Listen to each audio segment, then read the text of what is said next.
So now, when we get right here, we're about to go into the very narrowest passageway of the cave, and it is called the lemon squeeze.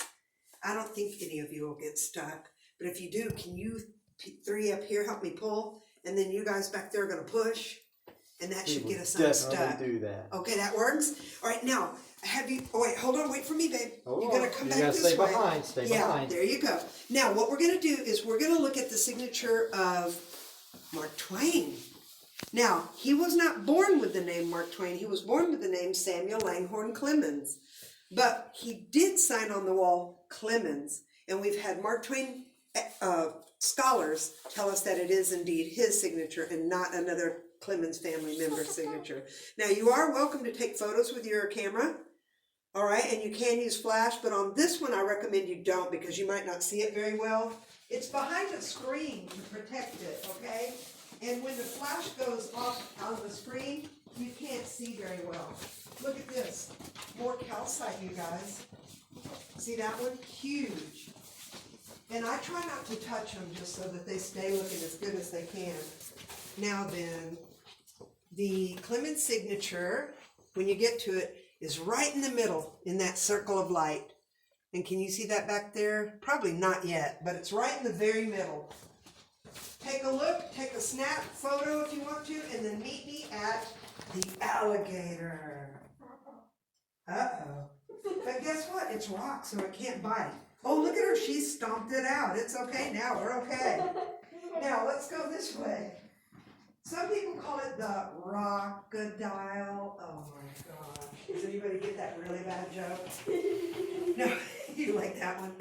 Now, the reason this is called the alligator is because when Mark Twain and all his friends and all the locals would come in the cave, they would spend hours and hours in the cave.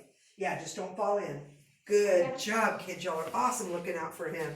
Now, they would come into the cave and spend hours, right? So they wanted landmarks to tell where they were in the cave because they were in there with just torches and candles. Now, oh yeah, look at that. That's an example of a signature you're going to see along the way. And many more, many more. And now, this was something that looked like something from their imagination. For instance, an alligator. And they could use it as a landmark to know where they were. And in this case, the head actually would point the way back out of the cave. Now, the back of the alligator is very, very smooth. Touch it if you don't believe me. But guess what? Over these last couple of 100 years, thousands of hands have touched that alligator and they have polished the stone, making it nice and smooth. Now, local legend says if you pat the alligator, it'll help your tour guide find her way out. Let's go this way. So everybody pat it. We don't want to get lost in here. There you go. I haven't lost anyone in a whole week. Oh, it's been a week, so we'll be the lucky ones. Yeah, we'll present it. But really, don't you think that's pretty good though? Like a whole week? I'm glad you know that was a joke. I mean, I'd really worry if you didn't. But now, we're a very, very small group, so I want to take a moment to stop and show you these. Now, there are some that go after the year of 1939, but before the year of 1939 and before there was any electric in the cave, which came in at 1939, they would scorch the rock with their candle or torch, and then they would scratch into it. See that? Yeah. Now, there are some signatures from after 1939, but I think they just came in with torches the traditional way for fun. You know, and maybe the lights weren't on all the time, but this is my favorite kind of signature right here. You see, there's one from 1919, 1928, and right here around the corner, guys, you have one from 1885. See that? Right there. That's amazing. Now, come on into Autograph Alley. All right. Now, we think we have about 2,500 signatures in the cave. I'm sorry, 250,000 probably in the cave, and this is estimated. And then probably about 2,500 in this area alone. Now, watch his head when you walk through so it doesn't hit a rock. Thank you. You're awesome. Now, there are signatures in this area, including that kind, which I call scorch and scratch, because that's what they did. They scorched and then they scratched. But we have signatures in paint, in pencil, like the Clement Signature, and we have pen, we have ink, but right here is a paint signature from 1883. That blows my mind. and people would sign where they were from sometimes and the year they were here. So in 1972, we were declared a natural landmark, and so it became illegal to sign or scratch your name in the cave. So you could pay $1,000 fine or spend up to a year in jail for that. But I wouldn't want any of these to be gone because they tell such a story about the cave. You know, and in fact, the Clement signature wasn't even found until 2019. That's how long a signature can go undiscovered. Now, kids, you're going to love the next thing. It's just the right size for you. And it's 100% natural formation in the stone. And it's called the post office. Come right around the corner. Look at this. Here's the service window and the desk where they take all the envelopes and letters to mail them. And here's the door. Now, some people say this looks like Fred Flintstone's house. Do you know who Fred Flintstone is or not? Do you really? Okay. So now we're going to go this way. Look at all of these. Look up. You might want to stop walking when you look up because it's easy to run into a rock with your head if you don't.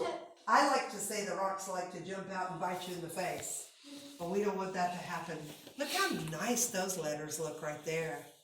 Wow. Something else. Now, I want to show you a drawing right here that was done in 1923. This is a likeness of, do you know who? That's actually Mark Twain. And it was done by a cartoonist from the St. Louis Post who did that in 1923. Now, his name was E.R. Burkham, and you can just about make that out right there. Now, speaking of signatures from all over the world, come look at this one. This one, wait, where is it? I don't want to pass it up. Oh, right here. We've got one from Los Angeles, California, but right above that, you can just make it out. The first P is missing, but it says Philippine, which is meant to say Philippine, and then I-S right after it, so Philippine Islands. Someone was in here from there at one point. All right, let's go this way. Watch your head. It's a little slippery through here, so be careful as you walk, okay? Be careful as you walk. Right about here where my feet are, it's slippery. Do you still get a lot of rainwater or water come through here? Not really, but we have what are called cave kisses. And I'll show you a couple of areas if you'll remind me. It's droplets of water that are on the ceiling, and they'll occasionally just drip down, and then they'll either catch you and give you what's called a cave kiss, or they'll hit the floor and make the clay a little slippery. You know what I mean? Yep. All right, watch your heads right here. It's pretty low. And then we're going to go in right here.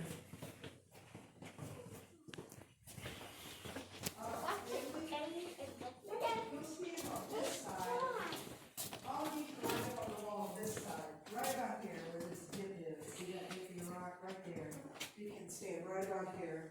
Because if you're on this side, you're going to see what I'm going to show you back there better. All right, so you'll be right about there. Now, I'm going to light up where the Jesse James signature is. Okay? Back there are, if you come all the way over this way and look, you see these two rocks that are brightly lit up. They're not touching each other, but they're kind of one on top of the other, like stacked. Okay? Next to that, to the left of it, is a big shadow.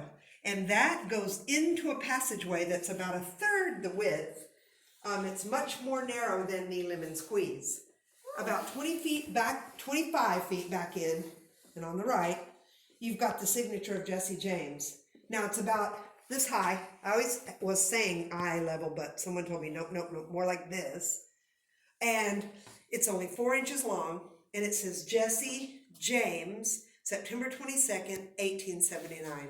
Now that was just 16 days before he did a huge bank robbery in Independence, Missouri. I'm going to ask if you guys will move right about to this area, right about here. Now I think you all know each other, so when I say this, please stand next to someone you love and trust, okay? All right, and I want to know if I have your permission to show you what I call the total darkness experience. You guys ready?